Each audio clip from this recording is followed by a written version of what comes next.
Your majesty कहते रहते हैं कि आजकल वह लड़का इयान काफी बदल गया है और यह सब आपकी ग्रैंडडॉटर की बदौलत हो पाया है। ड्यूकाल फियस कहते हैं कि क्या आप उस दिन के राज को अभी भी उजागर नहीं करना चाहते। यहाँ से सीन शिफ्ट हो जाता है और फैट्री कहता रहता है कि मैं मैडम स्टेला द्वारा बनाई जाने वाली ड्रेस को देखने के लिए इंतजार नहीं कर सकता और लेडियन कहता रहता है कि अब आप लुमिनेरिया में सबसे अधिक चमकने वाली हैं टीएन। यह सुनकर टीएन कहती है कि आखिर यह लुमिनेरिया क्या है और फैट्री कहता रहता है कि यह प्रकाश के देवता लुसेट का त्योहार है। यह हर 3 साल में एक बार मनाया जाता है और इसके अलावा वहाँ बहुत सारे मजेदार कार्यक्रम होते हैं। नोबल परिवारों के सभी उत्तराधिकारी भी इसमें शामिल होंगे और टीएन कहती है कि क्या नोबल परिवारों के उत्तराधिकारी। टीएन रोविन और उसकी आंट के बारे में सोचती रहती है और अपने भाई से कहती है कि तो फिर क्या वहाँ रोविन और आंटी कॉर्नेलिया भी आएगी। यह सुनकर फैट्री कहता है रोविन नेस्टियन संभवतः वह जब 4 साल की थी तब भी वहाँ अपनी नैनी के साथ आई थी। टीएन उदास होकर सोचती रहती है अगर ऐसा है तो ग्रैंडफादर चैंडर भी वहाँ आएंगे। मुझे उन लोगों से फिर से मिलना पड़ेगा लेकिन मैं उस फेस्टिवल में अवश्य जाना चाहती हूँ क्योंकि जब से मैंने जन्म लिया है मैंने केवल एक बार ही घर छोड़ा है और यह जब था जब मैं एस्टीरियन आने के बाद मैं टेम्पल के दौरान बाहर गई थी। लेकिन मैं इस बारे में एक्साइटेड हूँ कि बाहर क्या है और मैं उन सभी चीजों को बाहर जाकर देखना चाहती हूँ। टीएन को चिंतित देखकर लेडियन कहता है कि क्या आप नेस्टीरियन लोगों से टकराने के बारे में चिंतित हैं? यदि ऐसा है तो आपको चिंता नहीं करनी चाहिए। अगर वे आपके पास आए तो मैं उन सबको जलाकर राख कर दूंगा। फैट्री कहता है कि फेस्टिवल के दौरान दुर्घटनाएं समस्याजनक हो सकती है लेडियन, लेकिन आप उनकी गाड़ी को जला सकते हैं क्योंकि यह ठीक होगा। और यह सुनकर टीएन घबराते हुए कहती है ब्रदर्स। टीएन को चिंतित देखकर दोनों भाई स्माइल करते हैं और फैट्री कहता है कि वैसे भी जब तक आप यहाँ हैं आपको कोई भी परेशान नहीं कर सकता। और लेडियन कहता है कि हाँ उसने ठीक कहा, पिताजी और ग्रैंडफादर भी हमारे साथ यही हैं। यह सुनकर टीएन खुश होती है और सोचती रहती है कि यह सही है। अब मैं एक एस्टीरियन हूँ, यहाँ तक कि ग्रैंडफादर चैंडर मुझे ना ही मार सकते हैं और ना ही वो मुझे यहाँ से दूर ले जा सकते हैं क्योंकि मुझे अब मेरी फैमिली सुरक्षित रखेगी। टीएन स्माइल करते हुए कहती है कि मैं बहुत ही ज्यादा एक्साइटेड हूँ और मैं फेस्टिवल को देखने के लिए इंतजार नहीं कर सकती। अगली सुबह टीएन को बहुत ही ज्यादा गर्मी महसूस होती है और वो अपनी आंखों को खोलते हुए सोचती है कि मुझे मेरे आसपास की सारी चीजें इतनी बड़ी क्यों लग रही है। कहीं यह ऐसा तो नहीं कि मैं छोटी हो गई हूँ। टीएन अपने आप को देखकर सोचती रहती है कि मैं वापस से एक एनिमल बन गई हूँ। ऐसा अपने आप ही हुआ है, ऐसा पहले कभी नहीं हुआ था। आखिर मुझे क्या हुआ है। टीएन बहुत कोशिश करती है लेकिन वह अपने आप को ह्यूमन में नहीं बदल पाती है और सोचती रहती है कि अब मुझे इस बारे में क्या करना चाहिए। मैं इस वाली फॉर्म में तो बात भी नहीं कर सकती हूँ। बहुत देर सोचने के बाद में टीएन को याद आता है कि उसे अपने कमरे की बेल बजानी चाहिए जिससे कि उसकी मेड उसके पास वापस आ जाएगी। बेल की आवाज सुनकर रे जल्द ही वहाँ आ जाती है और वो दरवाजे को खोलते हुए कहती है माय लेडी, क्या आपने मुझे बुलाया? रे को दिखाई देता है कि टीएन नीचे गिरी हुई है और वो अपनी ह्यूमन फॉर्म में भी नहीं है। यह देखकर रे चिंतित होती है और कहती है कि माय लेडी, क्या आप ठीक हैं? रे टीएन को उठाकर बेड पर बैठा देती है और कहती है कि माय लेडी, क्या आप ठीक हैं? और टीएन कुछ कहने की कोशिश करती है लेकिन कुछ कह नहीं पाती है। यह देखकर रे कहती है कि आप ऐसी ऐसी क्यों है? क्या आपको अनकंफर्टेबल फील हो रहा है? रे सोचती रहती है कि कहीं ऐसा तो नहीं है कि वह अपनी परिवर्तित अवस्था में अभी तक बोल नहीं सकती है, और यदि ऐसा है तो कहीं यह तो नहीं कि वह स्वयं अपने आप को वापस से ह्यूमन फॉर्म में नहीं ला सकती। रे अपने हाथ को आगे बढ़ाते हुए कहती है कि यंग लेडी, क्या आप ठीक है? क्या मैं आपको लॉर्ड कार्सिस के पास ले चलूं?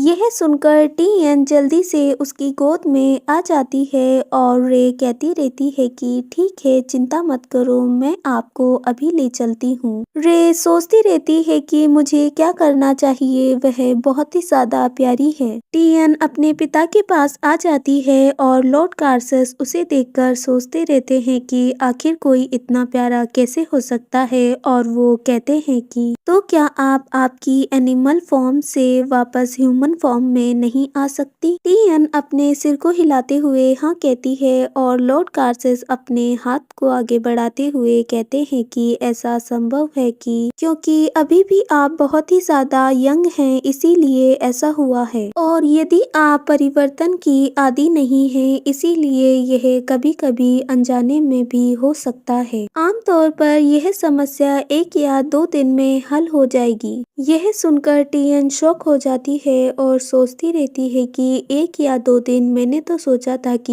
यह उससे भी जल्दी ही हो जाएगी, लेकिन ऐसा नहीं है। इसके अलावा फर के कारण भी यह सामान्य से और अधिक गर्म लग रहा है, और रे ने कहा है कि यह हवेली ज्वाला शक्तियों वाले एक ब्लैक पैंथर की है, इसीलिए यहाँ अन्य जगहों की तुलना में अधिक गर्मी है। जब मैं ट्रांसफॉर्म नहीं हुई थी तो इतना बुरा नहीं था, लेकिन अब यह बहुत ही ज्यादा गर्म है। लॉर्ड कार्सिस टीएन को गोद में लेते हुए कहते हैं कि अब मेरी मीटिंग का समय भी हो गया है, चलो टीएन, हम दोनों साथ में वहाँ चलते हैं। और टीएन सोचती रहती है कि फादर, यह बहुत ही ज्यादा गर्म है। लॉर्ड कार्सिस मीटिंग रूम में आ जाते हैं और कहते हैं कि मैं देरी से आया हूँ क्योंकि मेरी बेटी को कुछ समस्याएं हो गई थी, इसीलिए अब हमें मीटिंग को शुरू करना चाहिए। वहाँ आए व्यक्ति टीएन को देखकर खुश थे और ब्लू जैकेट वाला व्यक्ति कहता रहता है कि ओ माय गॉड, वह बहुत ही ज्यादा क्यूट है, और रेड जैकेट वाला व्यक्ति कहता है कि मेरी बेटी भी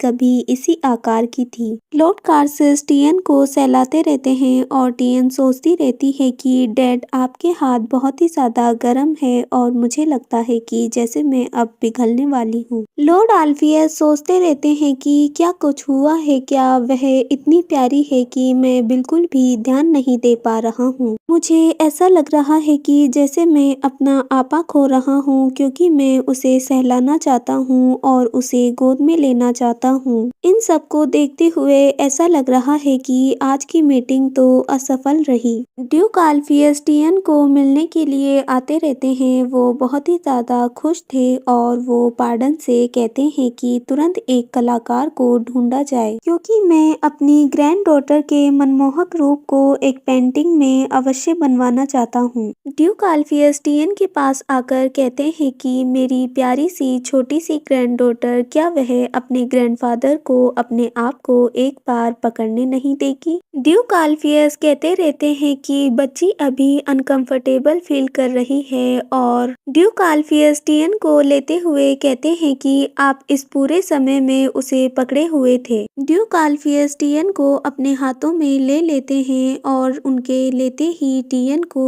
एक शौक सा महसूस होता है, और वो सोचती रहती है कि ग्रैंडफादर के हाथ तो पिताजी के हाथों से भी बहुत ज्यादा गर्म है। टीएन को इस तरह से शॉक में देखकर ग्रैंडफादर कहते रहते हैं कि टीएन, क्या हुआ? मैं आपसे माफी चाहता हूँ, क्या कोई गलती हो गई है? और टीएन सोचती रहती है कि मुझे क्या करना चाहिए, यह बहुत ही ज्यादा गर्म है। टीएन अपने आप को हल्का सा शांत करती है। यह देखकर ग्रैंडफादर कहते रहते हैं कि क्या आपने मुझे माफ किया? और लॉर्ड कार्सिस कहते हैं कि प्लीज आप अब मुझे उसे वापस दे दीजिए। अचानक से फेड्री और लेडियन भी वहां आ जाते हैं और वो कहते रहते हैं कि फादर, सामने के गेट पर वोल्फगैंग की गाड़ी आ गई है, क्या आपने ओलिविया को यहाँ बुलाया है? और लॉर्ड कार्सिस कहते हैं कि नहीं, मैंने अभी सिर्फ आपकी आंट को ही टीएन के अस्तित्व के बारे में बताया है। वो दोनों ही टीएन को जेंटली सहलाते रहते हैं और फैट्री कहता है कि तो इसका मतलब यह है कि वह अपनी मर्जी से यहाँ आई है, और लेडियन कहता है कि वह हमेशा ही ऐसा ही करती है, और टीएन सोचती रहती है कि यह बहुत ही ज्यादा गर्म है। ड्यूक अल्फियस लेटर को पढ़ते हुए कहते हैं कि खैर चूंकि आप यहाँ हैं तो आपको कम से कम उन्हें नमस्ते तो कहना चाहिए, इसमें आश्चर्य की क्या बात है, और अपने साथ टीएन को भी ले जाओ और उसे भी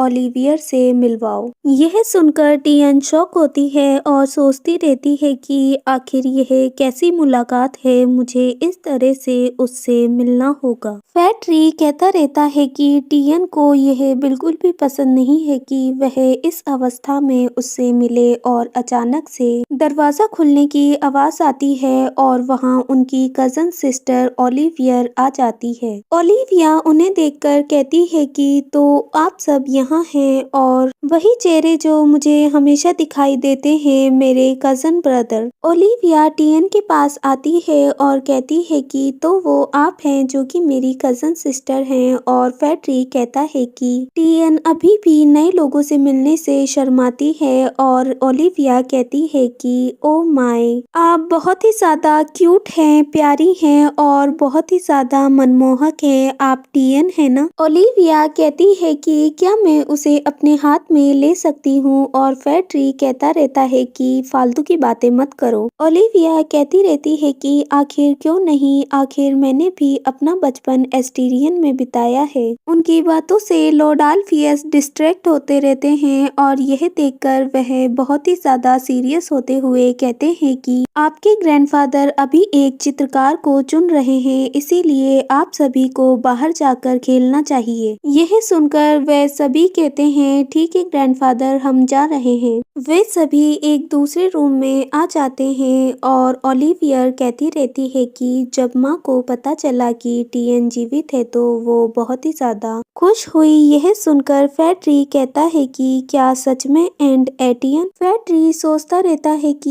यह तो होना ही था, क्योंकि मेरी माँ और एटियन आंटी बहुत ही ज्यादा करीब थी। ओलिवियर कहती रहती है कि उन्होंने कहा कि वह टीएन से मिलना चाहती है, लेकिन जब उन्हें इसकी इजाजत नहीं मिली तो वह 3 दिन तक तो फर्श पर ही लेटी रही। लेडियन कहता है कि इसका मतलब आंटी को बहुत ही मुश्किल समय से गुजरना पड़ा होगा, और ओलिवियर कहती है कि तो उस बारे में क्या ख्याल है, क्या मैं इसे एक बार पकड़ सकती हूँ, और फैट्री कहता है कि नहीं, ऐसा नहीं हो सकता, क्या आप टीएन को एक वस्तु समझती हैं। ओलिवियर क्यूट सा फेस बनाते हुए कहती है कि मैं उसे पंख की तरह कोमलता से संभालूंगी, प्लीज मुझे उसे एक बार लेने दो। लेडियन कहता रहता है कि आप भाग्यशाली होंगी यदि आप उसे गिराएंगी नहीं तो। यह सुनकर ओलिवियर को गुस्सा आ जाता है, और वो उससे लड़ाई करते हुए कहती है कि लेडियन क्या आप मरना चाहते हैं, और यह देखकर टीएन सोचती रहती है कि वह कोई बुरी इंसान नहीं है, हालांकि वह थोड़ी कठोर है। टीएन ओलिवियर के पास जाती है और उसे देखकर ओलिवियर अपनी गोद में उठाती है और स्माइल करते हुए कहती है कि क्या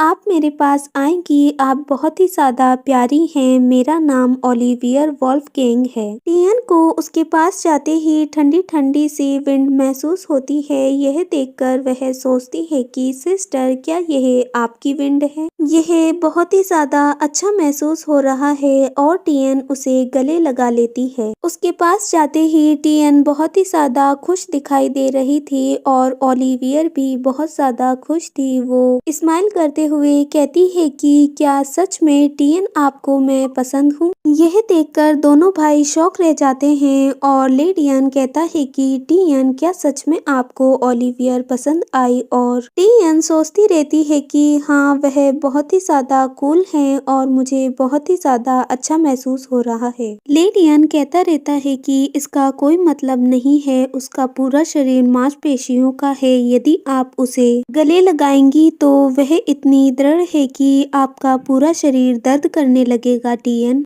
यह सुनकर ओलिवियर गुस्से से कहती है कि लेडियन क्या आप मरना चाहते हैं? फैट्री कहता रहता है कि देखो तो उसे, वह उसे कितना प्यार से सहला रही है और लेडियन कहता रहता है कि यह कैसे संभव हो सकता है, वह मेरे साथ कभी भी ऐसी आवाज नहीं निकालती है।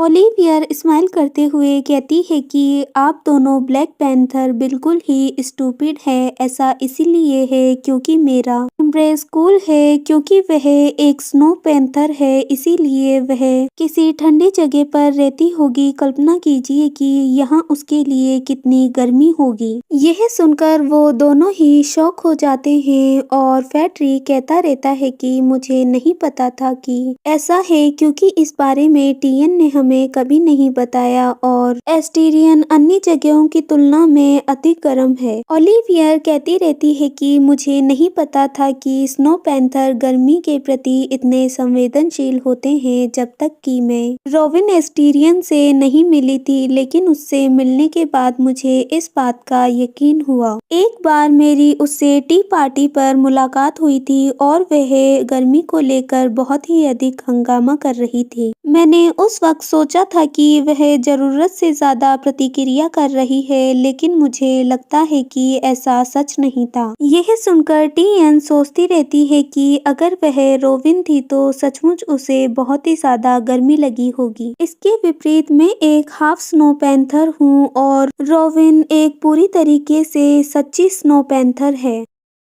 फैट्री कहता रहता है कि टियन, अगर आपको बहुत ही ज्यादा गर्मी महसूस हो रही थी तो आपने इस बारे में क्यों नहीं कहा? यह सुनकर टियन सोचती रहती है कि अधिकतर टाइम मैं इसे सहन कर सकती थी, लेकिन कुछ वक्त मैं इसे सहन नहीं कर सकती थी। फैट्री जल्द ही एक सर्वेंट को वहां बुलाता है और कहता है कि जल्द से आइसक्रीम यहाँ लेकर आओ और सर्वेंट झुकते हुए कहता है कि यस यंग मास्टर, मैं अभी लेकर आता हूँ। आइसक्रीम का नाम सुनकर ओलिवियर कहती है कि मुझे 2 बार आइसक्रीम चाहिए और लेडियन कहता है कि अगर आप इस तरह से खाएंगी तो आप एक लेपर्ड से एक पिग बन जाएंगी। ओलिवियर कहती है कि तुम्हें तो मैं छोड़ूंगी नहीं, और दूसरी ओर फैट्री टियन को लेते हुए कहता है कि टियन, क्या आपने कभी आइसक्रीम खाई है? वह बहुत ही ज्यादा डिलीशियस और कोल्ड होती है। यह सुनकर टियन बहुत ही ज्यादा खुश होती है और वो सोचती रहती है कि एक और नया व्यंजन जो कि बहुत ही ज्यादा स्वादिष्ट और ठंडा होने वाला है, मैं उसे ट्राई करने के लिए बेताब हूँ, आइसक्रीम। यहाँ से सीन शिफ्ट हो जाता है और सेड्रिक योहानेस से कहता रहता है कि क्या आप एक पत्र लिख रहे हैं? और प्रिंस यान रोज कहते रहते हैं कि हाँ, मैं मैडम स्टेला से संपर्क करना चाहता हूँ। क्या संदेश ले जाने वाला कबूतर पूरी तरीके से तैयार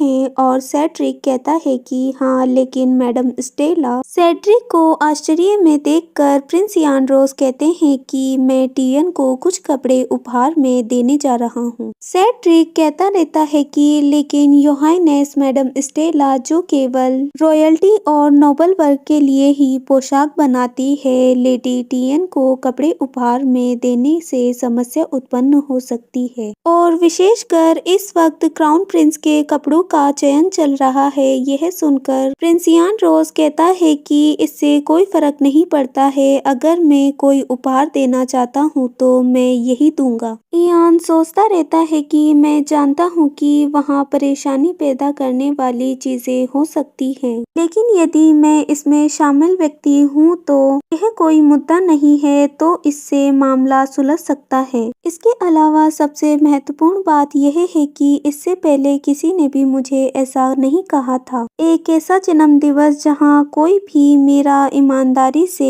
जश्न नहीं मनाता, और वह एक इस प्रकार की पार्टी है जहाँ चारों ओर दिखावटी लोग घिरे हुए हैं। मुझे इन सब के बीच अकेले खड़े रहना पसंद नहीं था, इसीलिए मैंने इस वर्ष का बोझ भी रद्द कर दिया। इयान रोज टियन के बारे में सोचता रहता है कि वह एक ऐसी बच्ची है जिसे अपने जन्मदिन के बारे में भी नहीं पता है और न ही उसने अपने जन्मदिन को कभी मनाया है, और फिर भी वह बच्ची मेरी ही चिंता कर रही है। प्रिंस इयान रोज सेड्रिक से कहते हैं कि टियन ने मुझे कहा था कि उसे एक पोशाक की जरूरत है और मैं उसे सबसे अच्छी पोशाक देना चाहता हूँ। प्रिंस इयान रोज टियन के बारे में सोचते रहते हैं कि अगर मैं उसके लिए कुछ करना चाहता हूँ तो मैं उसे हर वो एक चीज देना चाहता हूँ जिसकी उसे जरूरत है या नहीं। जैसा कि आपने मुझे दिया है यह फीलिंग, जिससे मुझे बहुत ही ज्यादा अच्छा महसूस हो रहा है, जैसा कि किसी ने भी नहीं किया है। प्रिंस इयान रोज सोचते रहते हैं कि टियन को किसी भी चीज की कमी नहीं होनी चाहिए और वो उसे सब कुछ देना चाहते हैं। इसके साथ ही उन्होंने भी उन्हें ऐसी फीलिंग का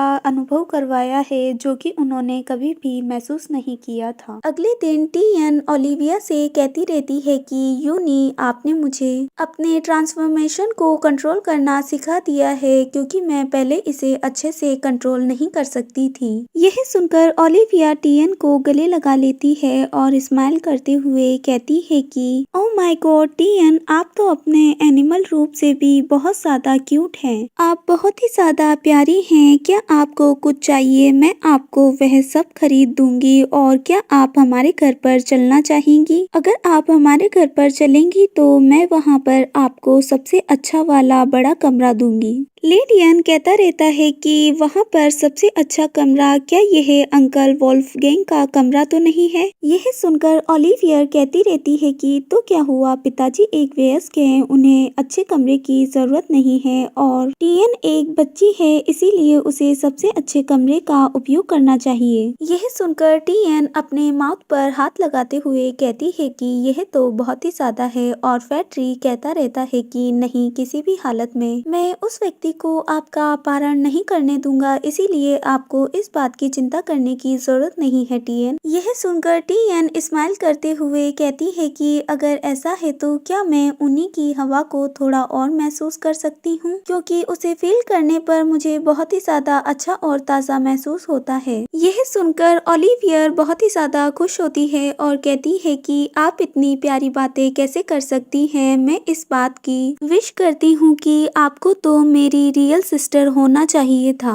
ओलिवियर अपने मैजिक को एक्टिव करते हुए कहती है कि ठीक है टियन, अब आपको बहुत ही ज्यादा एक्टिव महसूस होने वाला है, और वो अपने विंड मैजिक को एक्टिव करते हुए चारों ओर वायु ही वायु कर देती है, जिससे कि आसपास की चीजें भी उड़ने लगती हैं। यह देखकर लेडियन भी अपने फायर मैजिक को एक्टिव करते हुए कहता है कि अरे ओलिवियर, क्या आप आपकी ताकत को कंट्रोल में नहीं कर सकती हैं? क्या आप हमारे घर को पूरी तरह से तहस महस करना चाहती हैं? वो दोनों ही अपने मैजिक से लड़ने लगते हैं, जिससे कि वहाँ पर एक बहुत ही बड़ा ब्लास्ट होता है और देखते ही देखते उस कमरे में रखी हुई सारी चीजें चूर मूर हो जाती हैं। मेंशन के सर्वेंट टूटे हुए सामानों को ले जाते रहते हैं और यह सब देखकर ओलिवियर कहती रहती है कि टियन इतनी ज्यादा प्यारी है कि मैं अपने आप पर नियंत्रण ही नहीं कर सकी, लेकिन मैंने बहुत ज्यादा नहीं तोड़ा है। और लेडियन कहता रहता है कि वास्तव में सच कहूँ तो मैं आपको रोकने की कोशिश कर रहा था। उन दोनों को इस तरह से मैजिक को यूज करते देखकर टियन भी डर जाती है और वो फैट्री की गोद में चली जाती है। और फैट्री कहता रहता है कि क्या आप दोनों को इस बात का एहसास भी है कि आप दोनों की वजह से बेचारे सर्वेंट्स के पास अब और ज्यादा काम है, इसीलिए आप दोनों को थोड़ा और अच्छा बनने की कोशिश करनी चाहिए। ओलिवियर कहती रहती है कि इस प्रकार की तंग जगह में मैं टियन के साथ साथ ज़्यादा अच्छा समय नहीं बिता पाऊंगी, इसीलिए टियन क्या आप अपनी यूनी के साथ जाना चाहेंगी? मैं आपके लिए बहुत सारी स्वादिष्ट चीजें खरीदूंगी।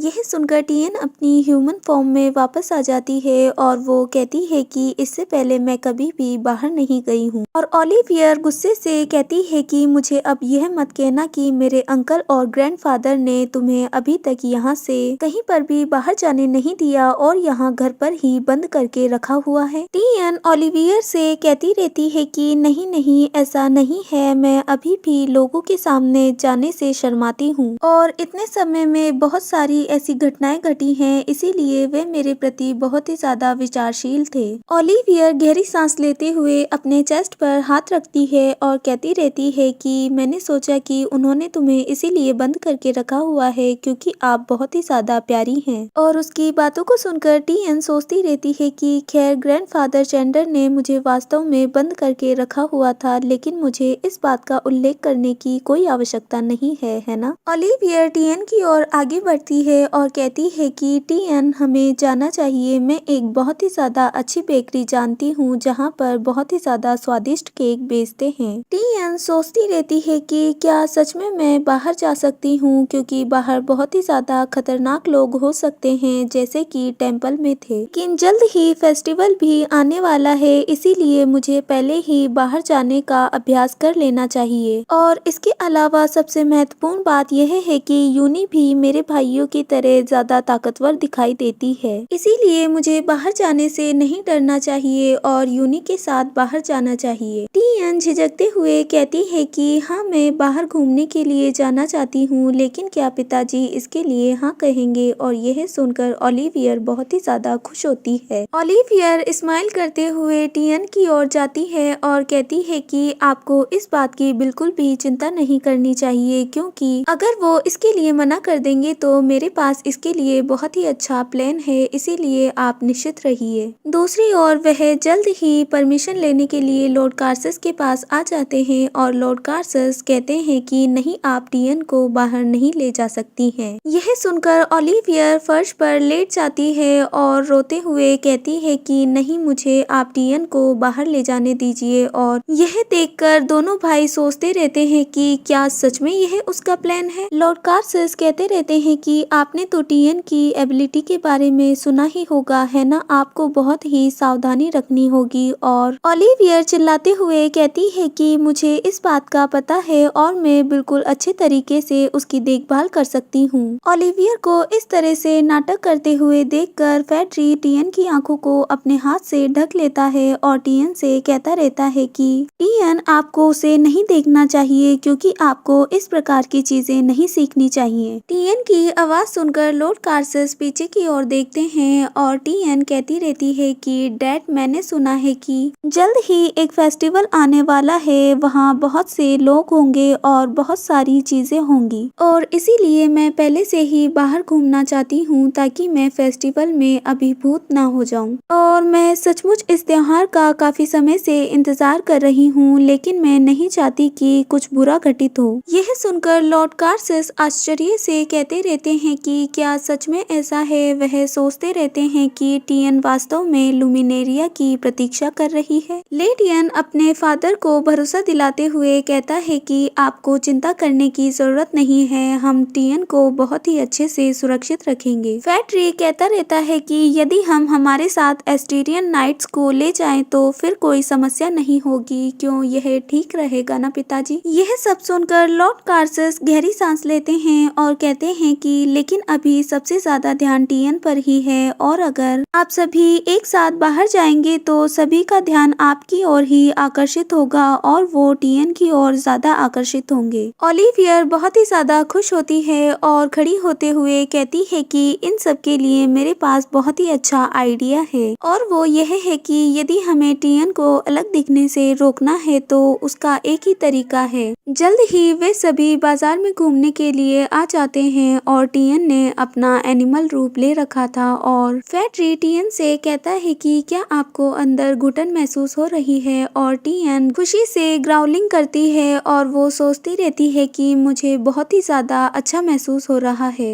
यह सब देखकर ओलिवियर भी बहुत ज्यादा खुश होती है और वो कहती है कि मैं मैं सावधानी से इसके अंदर ठंडी ठंडी हवा भेज रही हूँ और क्या आपको इसके अंदर ठंडा ठंडा महसूस हो रहा है। और टीएन कहती है कि ग्राव उसे बहुत ही ज्यादा अच्छा महसूस हो रहा था। ओलिवियर अपने इमोशंस को कंट्रोल नहीं कर पा रही थी और वो कहती रहती है कि इस टोकरी के अंदर एक स्नो लेपर्ड है जो कि बहुत ही ज्यादा प्यारी है, इसीलिए मैं अपने इमोशंस को नहीं कंट्रोल कर सकती हूँ। मुझे क्या करना चाहिए, क्योंकि आप कहीं पर भी इस तरह की क्यूट और अडोरेबल सिस्टर कहीं पर भी नहीं ढूंढ सकते। फैट्री कहता रहता है कि इन सबको देखकर ऐसा लग रहा है जैसे कि एक कैट के बच्चे को एक वुल्फ उठाकर ले जा रहा है। और लेडियन कहता रहता है कि टीएन, क्या आपने उस कहानी को सुना है, लिटिल रेड राइडिंग हाउड? क्या आप जानती हैं कि उसमें एक भेड़िया था? और यह सुनकर ओलिवियर कहती है कि चुप रहो। टीएन चारों ओर देखती रहती है और सोचती रहती है कि क्या सच में यह वही जगह है जिसे सिटी कहते हैं। यहाँ बहुत सारे लोग हैं और बहुत सारे सुंदर सुंदर घर भी हैं और इन घरों पर बहुत सारे अक्षरों और चित्रों को उत्कीर्णन चिन्ह से सजाया गया है। कांच की खिड़कियों से भी बहुत सी अंदर रखी चमकदार चीजें दिखाई दे रही हैं और चमकती हुई मिठाइयाँ भी। इन सब को देखकर ऐसा लगता है कि जैसे कि मैं फेरी टेल में आ गई हूँ। ओलिवियर को वो बेकरी दिखाई देती है और वो कहती है कि वो रही वो बेकरी जिसके बारे में मैंने आपको बताया था टीएन, जहाँ पर बहुत ही ज्यादा स्वादिष्ट प्रकार के केक मिलते हैं। वे सभी जल्द ही जाकर बेकरी में बैठ जाते हैं और ओलिवियर वेटर को ऑर्डर देते हुए कहती है कि स्ट्रॉबेरी केक और स्ट्रॉबेरी चाय के 5 स्लाइस, कृपया आप उन्हें इस कमरे में ले आइए। और बटलर स्माइल करते हुए कहता है कि यस माय लेडी। लेडियन ओलिवियर से कहता है कि आखिर आप यहाँ कितनी बार आ चुकी हैं। और ओलिवियर कहती है कि मुझे यहाँ आते हुए कुछ साल हो गए हैं और अब तो मेरा यहाँ अपना पर्सनल रूम भी है। लेडियन कहता रहता है कि आप केक तो मेंशन में भी खा सकती थी, आपने व्यर्थ ही नाइट्स को कष्ट दिया। और ओलिवियर कहती है कि क्या आपको सच में ऐसा लगता है? क्या आप बेवकूफ है? यहाँ का वातावरण कितना अलग है, क्या आपको नहीं लगता? ओलिवियर टीएन की टोकरी को टेबल पर रखते हुए कहती है कि टीएन, आप अपने ह्यूमन रूप में वापस आ सकती हैं। टीएन अपने ह्यूमन फॉर्म में आते हुए कहती है कि मुझे बाहर जाना सचमुच बहुत ही अच्छा लगा और यह शॉप भी बहुत ज्यादा सुंदर है। ओलिवियर स्माइल करते हुए कहती है कि मुझे यह सुनकर बहुत ही ज्यादा खुशी हुई कि आपको यह जगह पसंद आई और आप यहाँ के केक को खाकर और भी ज्यादा प्रसन्न हो जाएंगी क्योंकि आपको उससे प्यार हो जाएगा। और फैट्री कहता रहता है कि टीएन, मुझे आपको देखकर ऐसा लग रहा है कि आपको यह जगह बहुत ही ज्यादा पसंद आई। टीएन स्माइल करते हुए कहती है कि हाँ, मैं इस जगह को देखकर बहुत ही ज्यादा एक्साइटेड हूँ। और अचानक से उसका मैजिक एक्टिवेट हो जाता है और उसके चारों ओर गोल्डन कलर की लाइट शाइन करने लगती है और वो अपने मैजिक को कंट्रोल नहीं कर पा रही थी। फैट्री कहता रहता है कि टीएन, आप यह क्या कर रही हैं? और टीएन कहती रहती है कि यह अपने आप ही एक्टिव हो गई है, मैंने कुछ भी नहीं किया। टीएन कहता है कि अरे नहीं, वह जल्द ही केक लेकर यहीं आ रहा है। और ओलिवियर कहती रहती है कि जल्दी करो, हमें टीएन को छुपाना होगा। वेटर दरवाजे को खोलते हुए कहता है कि एक्सक्यूज मी, आपने जिस केक का ऑर्डर दिया था मैं उसे लेकर आ गया हूँ। और वो उसे अंदर लेकर आ जाता है। वो तीनों ही ऑकवर्डली बातें करते रहते हैं। लेडियन, क्या आप मेरी हाइट को नाप रहे हैं? और लेडियन कहता है कि फैट्री, आपकी हाइट काफी बढ़ गई है। और ओलिवियर कहती है कि आप इस केक को मुझे दे दीजिए, मैं इसे यहाँ रख दूंगी। टीएन टेबल के नीचे छिपी हुई रहती है और सोचती रहती है कि मैं शायद बहुत ही ज्यादा एक्साइटेड हूँ। कभी कभी जब मैं टेंशन में भी अच्छे मूड में होती हूँ तो यह अपने आप ही एक्टिव हो जाता है और उस वक्त मैं अपने आप को कंट्रोल नहीं कर पाती हूँ और इसे रोक नहीं पाती हूँ। टीएन के चारों ओर गोल्डन फिशेस घूमती रहती है और चक्कर लगाती रहती हैं। अचानक से वह बाहर जाने लगती है। यह देखकर टीएन कहती रहती है कि प्लीज बाहर मत जाओ, यहाँ अंदर ही रहो, बाहर मत जाओ। टीएन सोचती रहती है कि मुझे जल्द से जल्द कुछ करना होगा और इन्हें रोकना होगा। उसे अचानक से नेस्ट्रियन ग्रैंडपा चैंडर की याद आती है। उन्हें गुस्से में देखकर उसकी शक्तियाँ हल्की सी कंट्रोल हो जाती हैं। टियन धीरे से अपनी आंखों को खोलती है और सोचती है कि यह काम कर गया। वह धीरे धीरे गायब हो रही है और देखते ही देखते उसके चारों ओर की रोशनी गायब हो जाती है। टियन अपने हाथ को बाहर निकालते हुए कहती है कि क्या मैं यहाँ से बाहर आ सकती हूँ, और फेड्री कहता है कि क्या आपकी लाइट एबिलिटी शांत हो गई है, और टियन कहती है कि हाँ वह शांत हो गई है। टियन कहती रहती है कि इसके लिए मुझे माफ करना, मैं बहुत ही ज्यादा एक्साइटेड और बहुत ही ज्यादा खुश थी, शायद इसीलिए ऐसा हुआ है, और कभी कभी यह इस तरह से ही बिना मुझे रियलाइज हुए अपने आप ही एक्टिव हो जाती है। फेड्री कहता रहता है कि इसमें कोई परेशानी नहीं है, इसीलिए आपको चिंता करने की जरूरत नहीं है, और लेटियन स्माइल करते हुए कहता है कि फेड्री ने ठीक कहा, अगर आप किसी भी प्रकार की गलती भी करती हैं तो हम सब उसे ठीक कर देंगे, इसीलिए आप चिंता मत करो। ओलिवियर अपने हाथों को क्लैप करते हुए कहती है कि मुझे लगता है कि इसका मतलब यही है कि आप अच्छा महसूस कर रही हैं, है ना? और मेरे नजरिए से मुझे ऐसा लगता है कि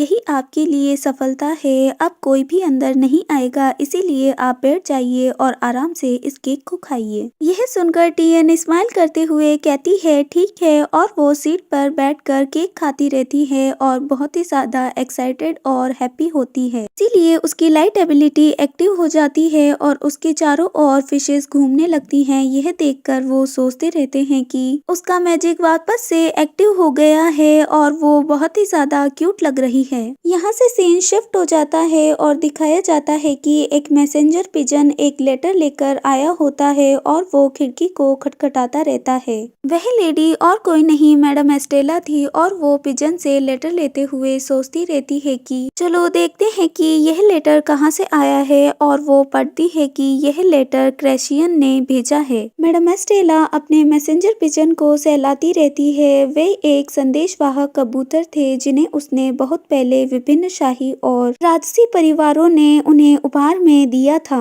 और इन पिजन्स में स्पेशल प्रकार की एबिलिटी थी क्योंकि वह मैडम स्टेला को कहीं पर भी ढूंढ सकते थे और उनकी वजह से ही सभी उन्हें संदेश पहुंचा सकते थे। और स्टेला ऐसी एक लेडी थी जो कि बिना किसी स्थायी स्थान के दुनिया भर में घूमती रहती थी, और इन पत्रों के माध्यम से ही रॉयल फैमिली और नोबल से कमीशन प्राप्त कर सकते थे। स्टेला उस लेटर को पढ़ते हुए कहती रहती है कि तो ऐसी बात है, क्रैशियन के क्राउन प्रिंस ने एक युवा लड़की के लिए पोशाक बनाने के लिए इसे भेजा है। मुझे अच्छी तरह से याद है कि अभी भी वह बहुत अधिक यंग है। क्या सच में उन्हें किसी से प्यार हो गया है? स्टेला लेटर का जवाब लिख लेती है और कहती रहती है कि सौभाग्यवश मैं नजदीक ही हूँ, इसीलिए आपको इसमें देर नहीं होगी। स्टेला उस लेटर को अपने दूसरे पिजन को देते हुए कहती है कि देखो यह बच्चा थक गया होगा, इसीलिए अब इस लेटर को आपको पहुंचाना होगा, और हम उस एक्साइटेड लड़की को अब और ज्यादा इंतजार नहीं करवा सकते हैं।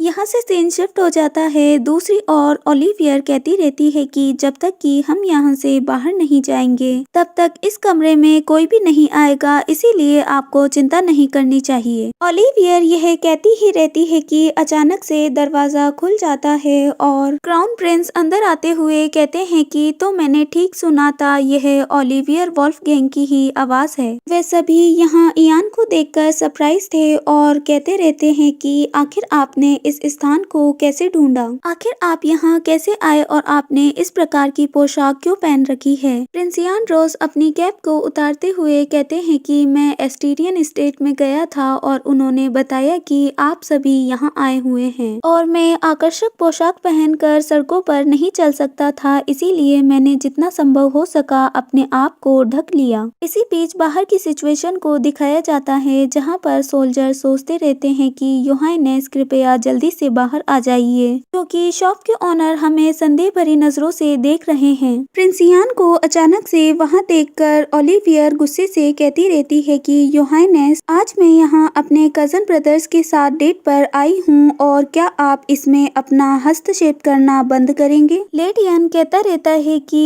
योहानेस, मुझे ऐसा लगता है कि आजकल आप एस्टीरियन मेंशन में अक्सर आते रहते हैं, और फेड्री कहता रहता है कि हाँ आपने ठीक कहा। मुझे ऐसा लगता है कि योहानेस आपको हमारा पीछा यहाँ तक नहीं करना चाहिए। प्रिंस इयान रोज कहते हैं कि मैं बिल्कुल भी नहीं बदला हूँ, आप सभी सिर्फ टीएन के आने के बाद में इतना संदेह करने लगे हैं। फैट्री शॉक हो जाता है और कहता रहता है कि प्रिंस इयान रोज, क्या आपको ऐसा नहीं लगता कि हम तीन एक तरफ हैं और आप अकेले हैं? तो क्या इसका मतलब यह नहीं कि समस्या आप में है? लेकिन इयान को अचानक से यहाँ देखकर टीएन बहुत ही ज्यादा खुश थी और वो कहती रहती है कि मुझे इयान का यहाँ होना बहुत ही ज्यादा अच्छा लग रहा है। मैंने बिल्कुल भी नहीं सोचा था कि वो यहाँ आएंगे। यह सुनकर फैट्री अपने सिर के हाथ लगाता है और यह देखकर टीएन सोचती रहती है कि ऐसा लगता है कि मेरे भाई और बहन इयान को नापसंद करते हैं। टीएन इयान को देखकर सोचती रहती है कि वह हमेशा ही शाइन करता रहता है और बहुत ही ज्यादा दयालु है और मेरा ख्याल भी रखता है, इसीलिए मुझे उन्हें नापसंद करने का एक भी कारण नहीं मिल रहा है। वास्तव में वे सभी संभवतः उन्हें पसंद ही करते होंगे। प्रिंस इयान रोज उन दोनों से कहते हैं कि मुझे लगता है कि अब आपका समय आ गया है। क्या आप सभी को अभी इस वक्त अकेडमी में वापस नहीं लौट जाना चाहिए? यह सुनकर लेडियन शॉक होता है और कहता रहता है कि शायद अभी भी यह ठीक ही होगा। प्रिंस इयान रोज कहते हैं कि इस डर से तो आपको पता भी नहीं चलेगा कि आपकी छुट्टियां आ गई हैं, इसीलिए आपको इस बारे में बिल्कुल भी चिंता नहीं करनी चाहिए और बस अकेडमी में वापस जाना चाहिए। मैं टीएन का अच्छे से ख्याल रखूंगा। यह सुनकर टीएन चिंतित होती है और कहती है कि ब्रदर्स, अगर आप अकेडमी में वापस लौट जाएंगे तो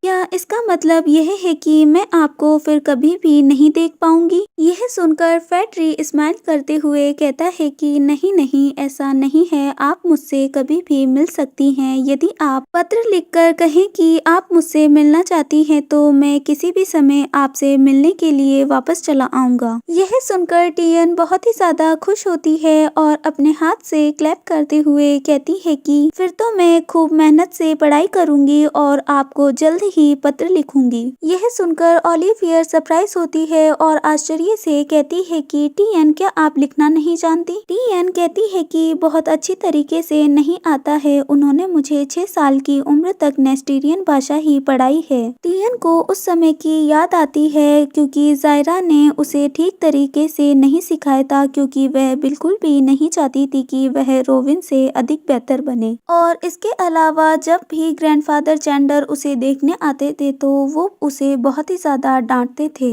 ओलिवियर कहती है कि ठीक है, कोई बात नहीं, मैं आपको बड़े ही मजेदार तरीके से सिखाऊंगी। और लेडियन स्माइल करते हुए कहता रहता है कि आप पत्र में चित्र भी बना सकती हैं, वैसे भी पढ़ाई बहुत ही ज्यादा बोरिंग है। और यह सुनकर वो दोनों ही हंसने लगते हैं। फैट्री कहता है कि वैसे प्रिंस इयान, आखिर आपका यहाँ कैसे आना हुआ? और मुझे ऐसा लगता है कि आप केवल मनोरंजन के लिए तो इस तरह के कपड़े पहनकर यहाँ नहीं आए होंगे। योहानेस कहते रहते हैं कि आपकी बहन के बारे में बहुत सी अफवाहें फैल गई हैं और यह सुनकर फैट्री शॉक हो जाता है और कहता है कि अफवाहें? प्रिंस इयान कहते रहते हैं कि अगर मैं सटीक तरीके से कहूँ तो आपके परिवार के बारे में काफी अफवाहें हैं और वो अफवाहें लाइट एबिलिटी के बारे में हैं, जो कि एक छिपे हुए लेजेंड के बारे में बताती हैं। और वो यह है कि लेपर्ड क्लैन अपनी शक्तियों को वापस से प्राप्त कर लेगा। यह सुनकर फैट्री शॉक हो जाता है और सोचता रहता है कि केवल लेपर्ड क्लैन के ही मुखिया और उनके प्रत्यक्ष वंशज ही इस रहस्य के बारे में जानते हैं। आखिर ऐसा कोई तरीका नहीं है जिससे कि यह रहस्य लीक हो जाए और इसके बारे में पता चले। फैट्री सोचता रहता है कि कहीं ऐसा तो नहीं कि